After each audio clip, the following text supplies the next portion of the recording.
Trex composite decking is rot and splinter resistant. Wood is not. Trex is insect proof. Wood is not. Trex eliminates time-consuming maintenance. Wood does not. Trex comes with a 25-year fade and stain warranty. Wood does not. So here's the question. Why would you ever choose to build with wood? Make sure your next deck is built with Trex.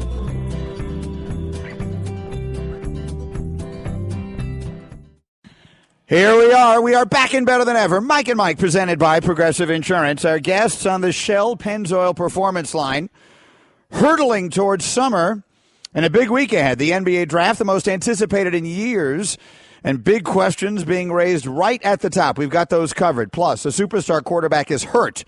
Worse maybe than we thought. And we'll begin with this question. If your quarterback keeps hitting reporters with his throws during practice, is that a bad thing? Golic, is going to be a very, very long year for fans of the Jets. Yeah. Trey and I talked about that a little bit last week. I wonder if the reporters are catching them.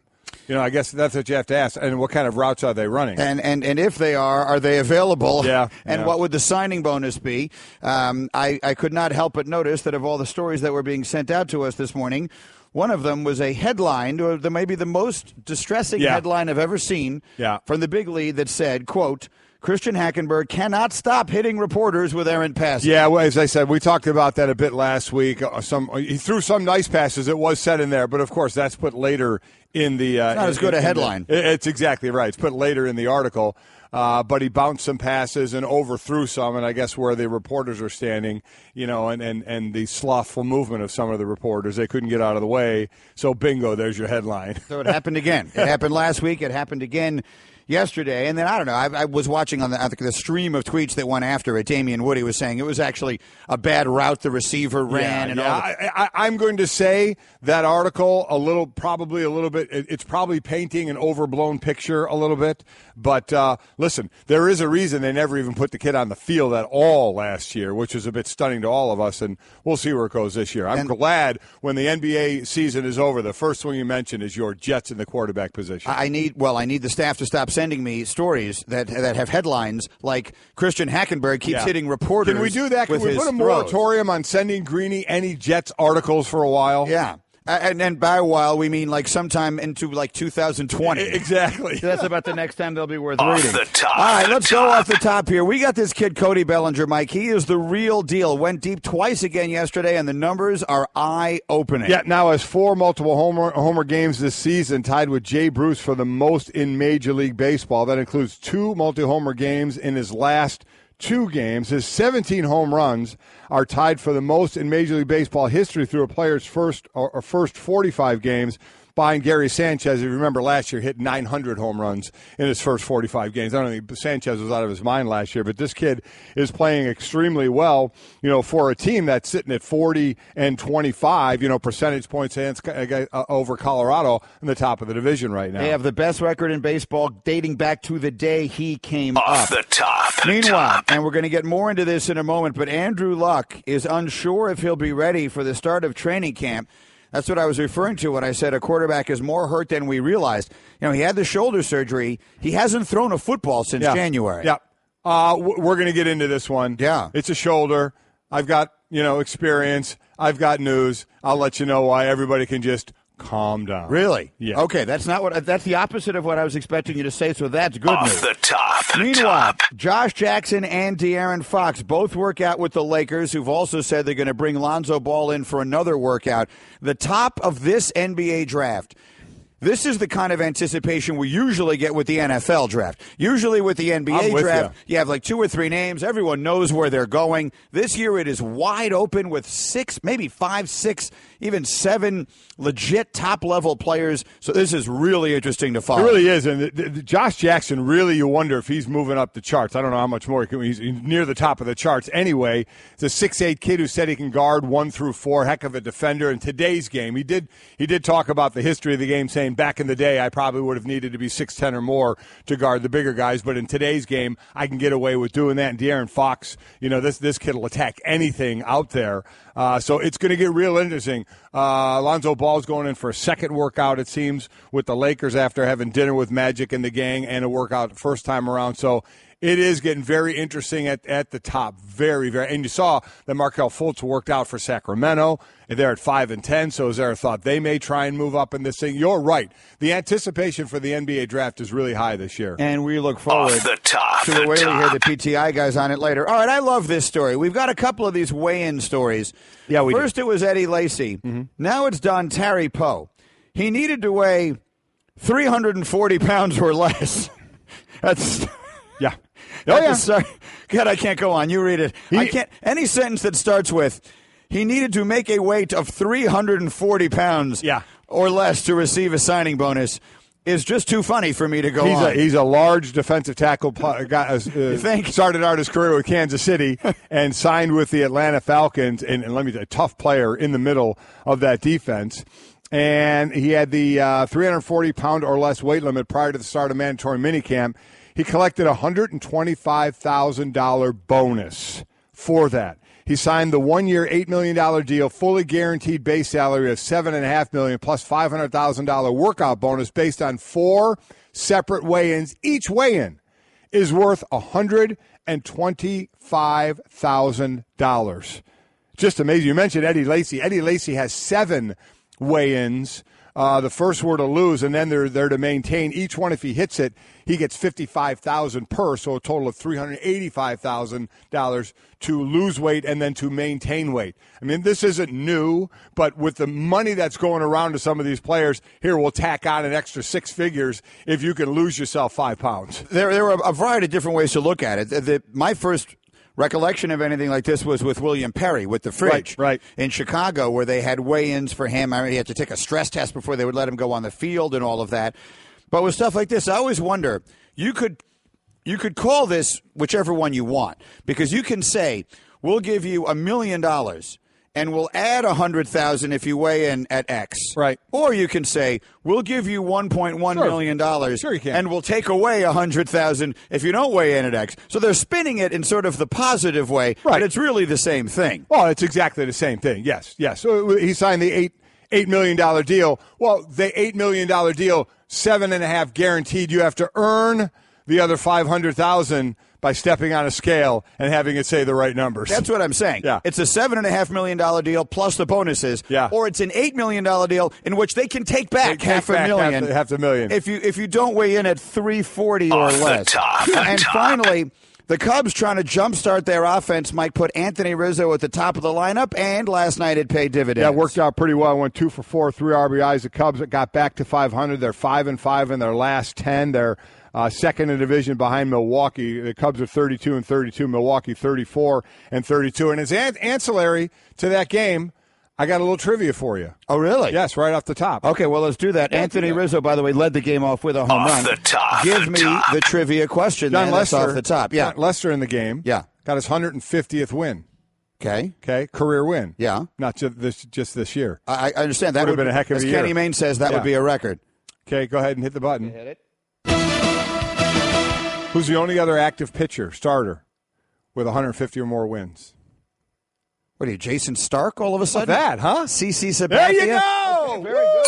Nice job out Thank of you. goodness I picked that one. I pulled that one out because I didn't have you to share the blame Good with job. me. I don't know if it's right or wrong, but it sounded really good. You came up with the name right away. Good job. They're yelling in my ears. It only applies to left-handed starters. Left-handed starters. They're the only two left-handed starters. But it was close. Yeah. We were so close. I forgot the left-handed starter part of it. I'm sorry. Okay? My bad. Presented by... Was that important? Just out of curiosity, how many right-handed starters are there that have 150 wins? Hembo will look that up for us quickly. Okay. Mike and Mike presented by Progressive Insurance. They'll compare rates for you so you get the best deal, even if it's not with Progressive, saving you time and money. Now that's Progressive. Call or click today. All right, cleaning up the NBA Finals. A couple of different storylines. First of all, you saw the ratings. They're enormous. Yeah. So I have lost any shred of an argument that I had left, that what is going on right now is bad for basketball. I saw it everywhere. Fans love the super teams. They're dying to see it. The NBA regular season wasn't boring because you had Russell Westbrook doing what he did. Right. And you had James Harden doing what he did. Mm-hmm. And you could follow these teams that are, chasing historical win numbers, despite the fact. So everyone is doing the right thing, I guess, ignoring all the bad stuff, which is the tanking, the resting, all that. They're willing to overlook it. Right. They're still jamming the arenas. They're watching the games on television at extraordinarily good numbers. And then we got into the postseason. They watched, even though it was non-competitive, and they watched these finals in record numbers. As I said, so I lose. I mean, the bottom line of it is I lose any argument that this is a problem. I was still going back and forth with some people on Twitter who were still trying to say, yeah, people might be watching it, but they don't like it. And I don't know any other way to get it through their heads that it's based on ratings and what they watch. There's not a survey out whether you like it or not. It's the ratings. They're filling the arenas. The games are rating well. The regular season rated basically flat, which is a win, and the postseason we know was up, and we knew the finals would be up. So now I do think a lot of it was the intrigue of it. I mean, you knew the stars, but the intrigue because, as I said yesterday, Golden State hadn't done it. We thought they could do it, and they looked like they were on their way to doing it, but they hadn't stamped it yet. Now they have. So it'll be interesting if we go through the same routine next year and the same two teams next year, and they dominate to the finals, if we'll get the high final ratings. I think we will, but there's a little more certainty now that, the Kevin Durant went on this team and it was basically as advertised. Well, look, I mean, even as far as that, I know that everything I'm about to say is making an argument against myself. Yeah. So let me start by saying, like doing that? I concede, I lose this argument. Okay. All I can say, all I have left to say is I don't like it. I personally, as a sports fan and a basketball fan, don't like it. I don't like the tanking. I don't like the resting. I do not like how non-competitive the playoffs were, and I do not like that we knew who was going to be in the finals last July 4th, and we know right now who's going to be in the finals next June. We do. I don't like it. But what difference does it make what I like? The reality is every measurable metric suggests fans do like it. Yeah. So I can't win that. I'm not going to try. Having said that, I'll even add further to my defeat in this. He just sent me the stat. Either the Celtics or the Lakers reached the finals in every season during the 1980s, which is the time that most of us who are old enough to remember it referred to as the grandest of days in the NBA. And to that point, what were the first words out of your mouth to me in the makeup room when I walked in this morning? Oh, my God, that Celtics Lakers thing was unbelievable. It was fantastic. Well, it was just someday fantastic. They're going to make a 30 for 30 called the Cavs and the Warriors. Yeah. That's a lock because that's what we have now. Yeah, that's exactly right. You start to talk about rivalries, and certainly as we're going through the second night tonight of the Lakers and the Celtics and the rivalry and the back and forth and what was going on in American culture at that point as well, and then how the teams got – it was fascinating, and it was right in our wheelhouse, and there were still things in that I didn't know, that I found out during that, and I can't wait to watch it again tonight. But that's what you love. You love to see the rivalry, and you basically now in the biggest difference is, so these two teams, you have Larry and Magic, and then the first year in the NBA they meet in the finals, and then the next couple of years one gets there, the other doesn't. They can't get there again. This one, these two teams are going to make it. Cleveland's going to be there, and Golden State is going to be there next year and maybe the year after that, depending on the teams and what LeBron is going to do. But that's one of the differences is those teams will be there. Part 2 of the 30 for 30, which is actually part 3, is tonight, and of all the details, and the history, the background. 33 championships, 12 meetings in the finals, 2 teams, 1 epic film event. It's Celtics Lakers, best of enemies. It continues tonight, 8 Eastern on ESPN, or stream the entire story now on the ESPN app. One of the things I like the most about the 30 for 30 franchise and concept is exactly the point you made.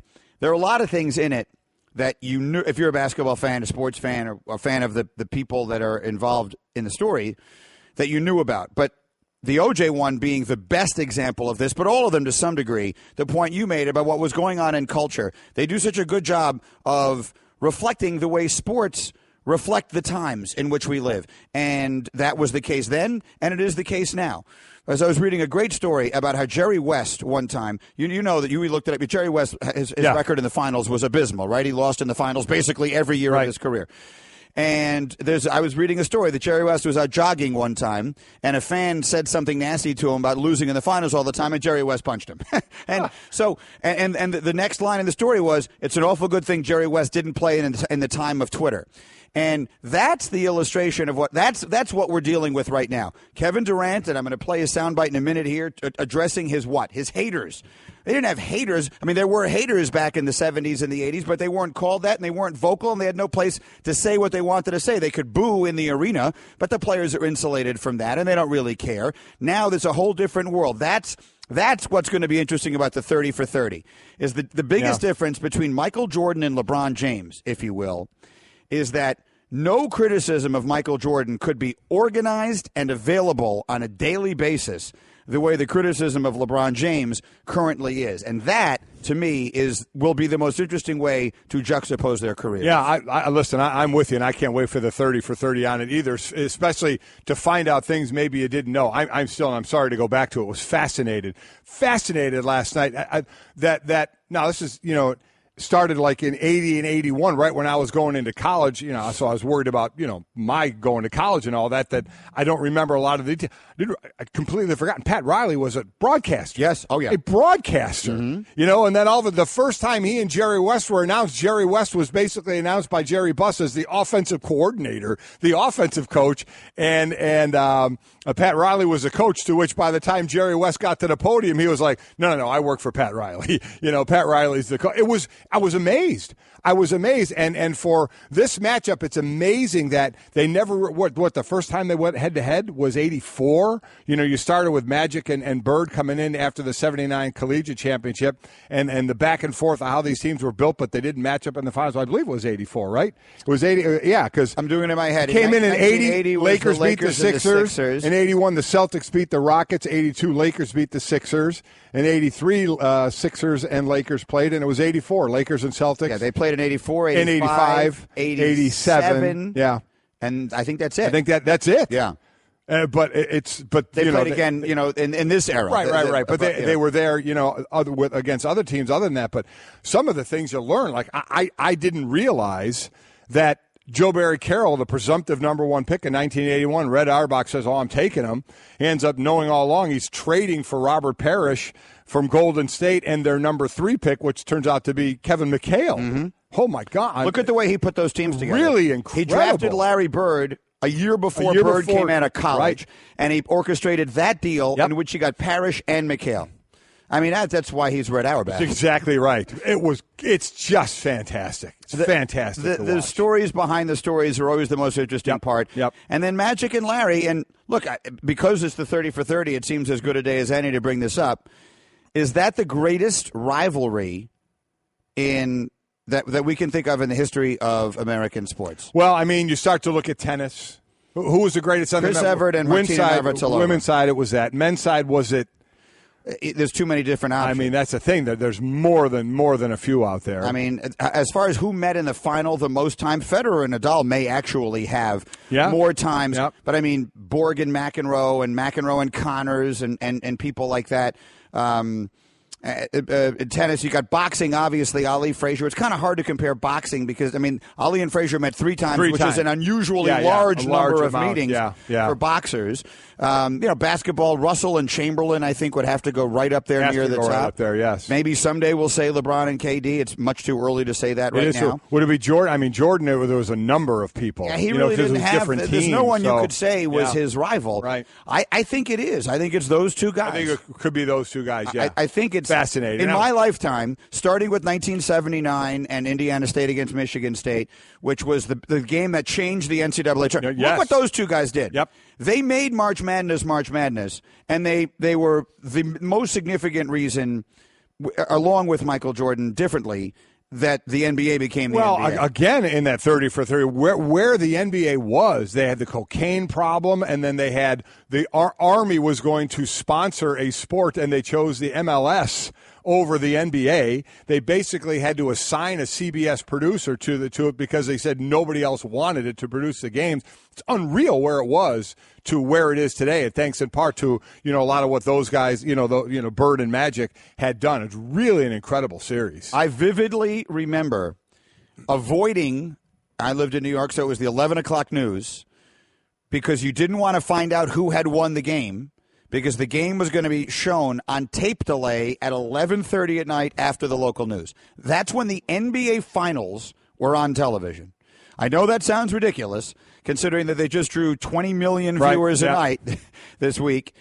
But that's when the NBA Finals were on, before Magic and Bird. In fact, I think even at the beginning of Magic and Bird. I don't know what year they started doing it. They started showing all the games live, but they definitely weren't when I was a kid. They said it, I can't remember what year. They actually said it in the 30 for 30. They said all the games were actually live, and it was indoor soccer, not MLS. I'm a little too far ahead with it. But even so. The point is made. They chose soccer over basketball. Over the NBA. The NBA had a major image problem. That's why all the great players of the 70s are totally overlooked and forgotten. Yep. Like Elvin Hayes and Tiny Archibald and all those guys. But we got off on an enormous tangent, but well worth it. I plan on watching that thing on the app today because I have some time. So I'm looking forward to seeing it. I've heard great things. We're Mike and Mike. We're presented by Progressive Insurance. We're just getting rolling here. Our guests on the Shell Pennzoil Performance Line. We got Andy North live from the U.S. Open. We got Cedric Maxwell and James Worthy on the 30 for 30. We got Shefty on all the football and a whole lot more. Coming up next, the PTI guys. I'm telling you, they had as a terrific take on the top of the NBA draft, and I totally agree with one of them, and I think you're going to disagree. Every deck is made for standing on, but there's only one that's always had a way of standing out. So if you're looking to bring more style, comfort, and creativity to your life outdoors, call on the brand that's known for making the most in outdoor living. From decking, railing, and lighting to furniture, fencing, and framing, at Trex, we're engineering what's next in outdoor living. To learn more about all of the outdoor solutions Trex has to offer, call 1-800-289-TREX or visit Trex.com. That's TREX.com. Hey everyone, Mike Golic here. Support for the Mike and Mike podcast comes from our friends at Rocket Mortgage by Quicken Loans. Chances are you're confident when it comes to your work, your hobbies, your life. Rocket Mortgage gives you that same level of confidence when it comes to buying a home or refinancing your existing home loan. Rocket Mortgage is simple, allowing you to fully understand all the details and be confident you're getting the right mortgage for you. To get started, go to rocketmortgage.com/Mikes. Equal housing lender, licensed in all 50 states, NMLS, consumeraccess.org number 3030. Let me ask you a question. This just jumped into my head. Okay. So we're talking about the 30 for 30. Again, part 2 airs tonight. Lakers and Celtics. This stuff is so great.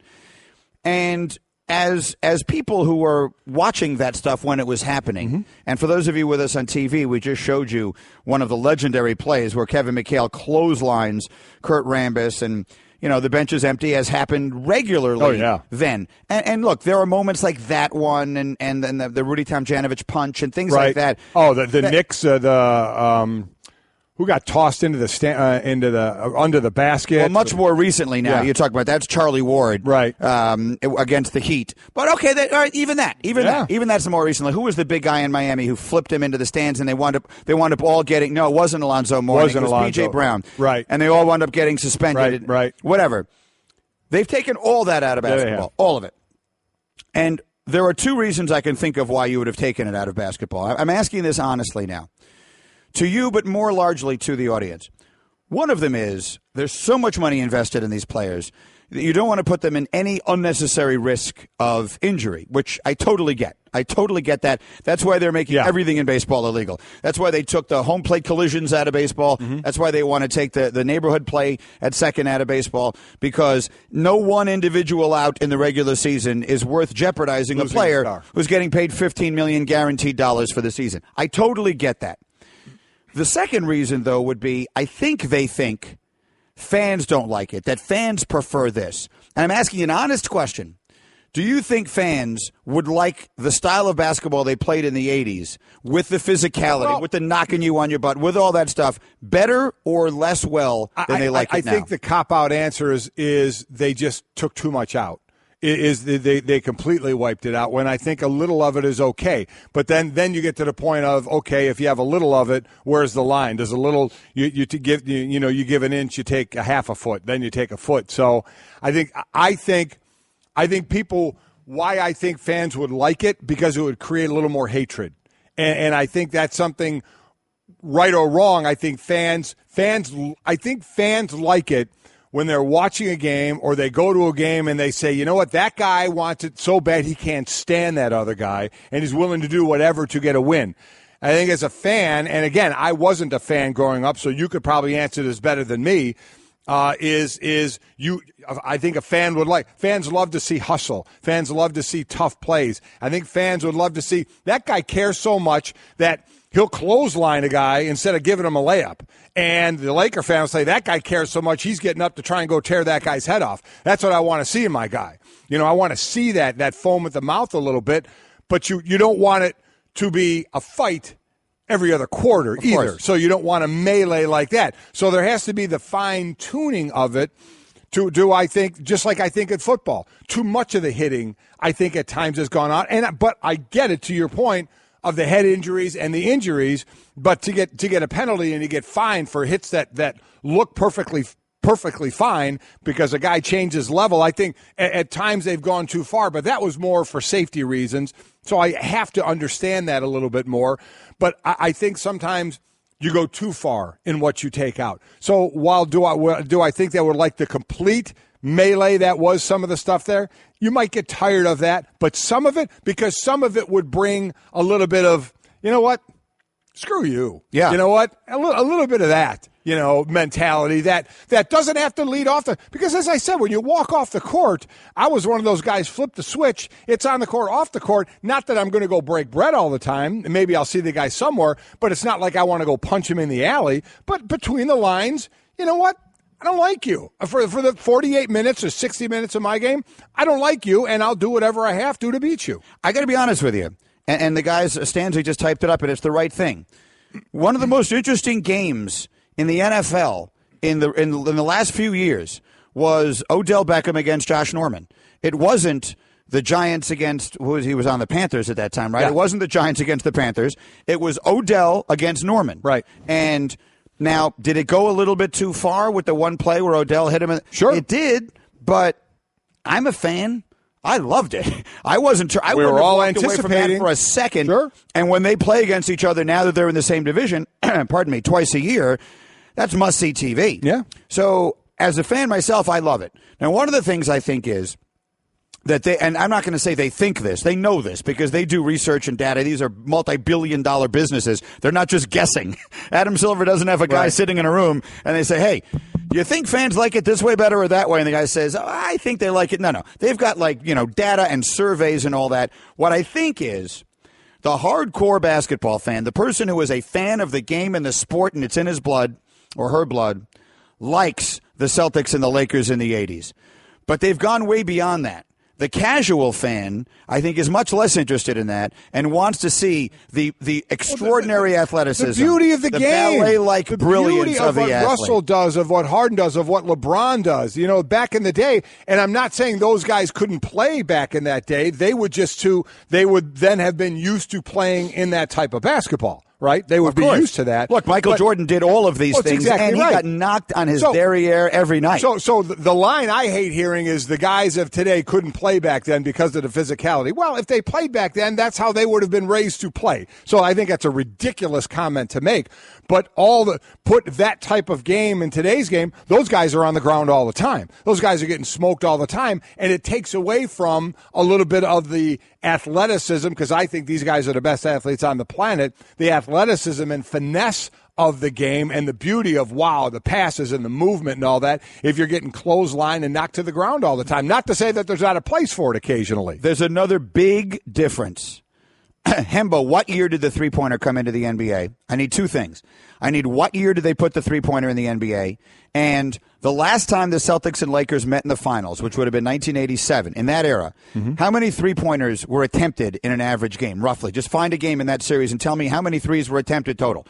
The court is so much longer now, so much bigger. They're playing in so much space. The word spacing was not used in the NBA back then because everything was packed down low. The biggest parts of the game, and watch, it's Kareem Abdul-Jabbar on one side, and it's McHale on the other, and Parrish on the other. They're dumping the ball in, and everything is compressed. So there's more physicality. They're not spread out over the length of space that they are now. And Steph Curry is throwing up threes. I mean, look at the number of threes. He's about to type the number up for me here. I would guess they attempted 83 three-pointers in the 1987 finals total. Is that what you're telling me? Both teams? And how many games did they go? In 87? In 87. How many games did it go? 6 games. So, Mike, you do the math. What is 6 into 83, 123, almost 14 a game. 14 a game. So a total of 14 three-pointers attempted per game. It's got to be 3 times that now, right? At least. Right. So that is opening the court in different ways, so you're not going to have the same level. It's not going to breed the same level of physicality. You have the better athletes in space who can move better, and it looks better.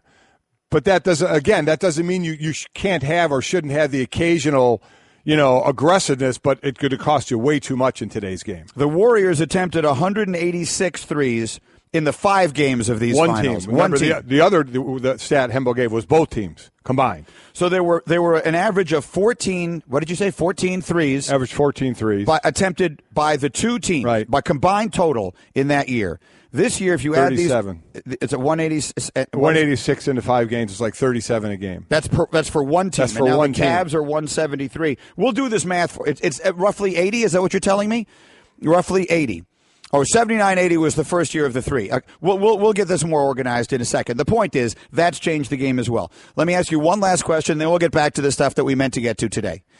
The play that we just watched on television. Which older basketball fans, about anyone 72 our age, a game. I'm sorry? About 72 a game. 72 three-point attempts. A game. Per game now. As opposed to 14. As opposed to 14. Yeah. So even I can tell that's 4 times, That's right? a lot more. Way more. 5 times. It's 5 times as many per game. So it's changed the sport completely. Without a doubt. And it's changed the style of play. Some would argue for better, some would argue for worse. Most, I think, would argue for better. I mean, look at the numbers of people that are watching it and loving it now. One last question, and then we'll get back to what we're meant to get to today. The play that we just watched on television, which anyone who's old enough to remember it will remember, which was the McHale clothesline on Rambis in the open court. Rambis is going in for a layup. This was not a hard playoff foul. This was a clothesline. Yes, it was. This was something you might see in WWE. This was no layups. What would the punishment be today? Firing squad. Cigarette, blindfold, get up against the wall. Adam Silver would be standing there. I'm terribly sorry, Kevin. Sorry, we don't really mean to do this, but any last words? Seriously, the rest of the series? Would Kevin McHale have played in the rest of the series if that happened today? If that play happened, if who would be the equivalent of that? Tristan Thompson did that to Klay Thompson in this series in Game 1. Would he have played again in the series? Wow. What would the punishment have been? That's a good question. I'm going to say no. I'm going to say he would not have played again in the series. If you would have played again in the series, said you're done for the series. They would have suspended him. Do you think they would have put a number on it or just said you're done for the series? I think they would have suspended him for next year, too. You're done for this series and 10 games into next year. We're showing it now on ESPN, too. So here's Rambis in the open court. It's a left-handed clothesline right around the neck that McHale just grabs him and throws him down. Because they don't want it so much in the game. I mean, quite honestly, you didn't want it like that back then either, but it was more physical. They don't want it in the game. I think they'd hammer him pretty good today. Obviously. The whole series? I'm going to say no. I'm going to say 3 games? I'm going to say 3 games and a clubbing of the knee. 3 games and a hobbling. Nothing like, I've missed a good hobbling. You know what I mean? Yeah. What was I can't believe movie Misery. Misery, thank you. You got to get hobbled now. James Conn break out the wood block and lay down. You're about to get hobbled. Where's my sledgehammer?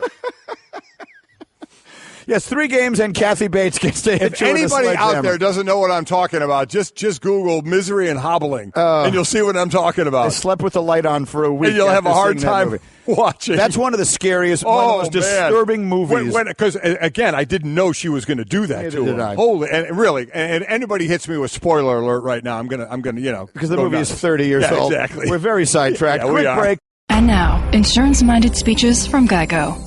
Hardship. My grandmother would go through it every month to pay her insurance bill. First, she would handwrite a paper check in cursive. Then, using her own tongue, she would wet a stamp for an envelope. Today, however, we need not weary our hands and tongues. Today, we can pay our Geico bill with the Geico app. Away with hardship, in with bill pay on the Geico app. Thank you. Sam Teets tweets us, the aggression, say that 10 times fast. No. Tweets us, the aggression and passion can always bring character and fun back to the sport. What I think it is, and I don't know this for certain, I think that hardcore sports fans like that stuff. I think they'd like some of it, yes. Casual sports fans would get tired of it. I think prefer the ballet-like beauty and grace. I agree. Steph Curry, what was that number you just gave me? Steph Curry, here we go on threes. Steph Curry himself attempted 49 three-pointers in the NBA Finals this year. So that's roughly 10 a game. Steph himself. When the Lakers and Celtics of that era met for the last time in the finals, the two teams combined averaged 14 three-pointer attempts per game. Steph himself almost did that this year. So no game has changed more than basketball. It has changed. And like I said, I do think there is you can still have some of the old school, old style in this style, but they've decided against that. And the players, and as I hate the comparison of generations, saying the players couldn't do it then. I think I'll again say I think that's ridiculous. If players grew up in that era, you adapt to what the style of play is. That's just the way it is. And the players of today are playing with the style that the league wants them to play. Straight Talk now brought to you by Straight Talk Wireless. Best phones, best networks, no contracts. Talking about Bird and Magic and all of this with the Lakers Celtic 30 for 30. And the great rivalries of all time. Jason tweets, Ali Frazier is the greatest rivalry of all time. Two athletes alone, head-to-head in the ring with the whole world watching. There certainly is something about boxing. There is. I mean, man-to-man, just standing in there, knocking each other, trying to knock each other out. Now, again, when you talk about rivalries, you want to talk about a number of times, and that's going to be, of the rivalries we're talking about, the least number, right? Well, because it's just going to be. And boxing by its nature is going to lead to that. 10 times. They had 3 fights in there. Exactly. I mean, I think Sugar Ray Leonard and Jake LaMotta, how many times did they fight? Like 5 or 6 times. But generally speaking, 3 is a lot for legends, but you can say that with 2 different ways. 3 is a lot. 3 is a lot. For 2 guys to fight each other. And the fights are so legendary that it's certainly right there. I mean, Muhammad Ali might be the most famous athlete of the 20th century. If not, he's very close. Right there. And when you say Ali, like the next word out of your mouth wants to be Frazier, right? You want to say Ali Frazier. Ali Frazier. Ali was significant in so many ways beyond that. But the next word out of your mouth wants to be Frazier. Now, I know that to compare boxing to tennis in some ways feels crazy, but in other ways, it really isn't that different. It's just 2 people out there going directly head-to-head. So Chris Evert and Martina Navratilova, they met 14 times in Grand Slam finals. They were overwhelmingly the 2 dominant and great players of their era. And there was such a juxtaposition. You want to talk about the social significance. If we haven't done a 30 for 30 on that rivalry, we should. And I assume we probably have. I can't think of it off the top of my head. But that I think, you cannot talk about great rivalries without talking about the 2 of them. I agree. And the notes put up Bird and Magic only 4 times, including college. But the difference is, when you meet in the finals, it's a number of games. Right. Do you count it as just one series? The fact they played 7 games, 6 games, 6 games, that's 19 games. So it's 3 series. You had the 1 game in the national championship. I get it. That's 20. But then 3 series and is 19 then they play each other in the regular season, so you can't say only 4 times. Because it wasn't 4 times. It was 1 time in the NCAA championship, and then 19 other times that was over 3 series. So Larry Bird never attempted more than 5 three-pointers in a finals game. Steph Curry has never attempted fewer than 6 three-pointers in a finals game. So the game has changed, and Bird's one of the great three-point shooters of all time, but it wasn't part of the sport then. In that regard, it's the best illustration of why comparing eras in basketball actually makes less sense than it does in any other sport. Even football has changed less than basketball has changed. And football has changed dramatically and ridiculous. But not as much basketball. You're right. You're right. Some of the rules, obviously, but the style of play without question. Straight Talk Wireless, nationwide coverage, and America's largest and most dependable 4G LTE networks. That was a terrific hour because we never got to anything that I planned. How about it? And those are the best hours.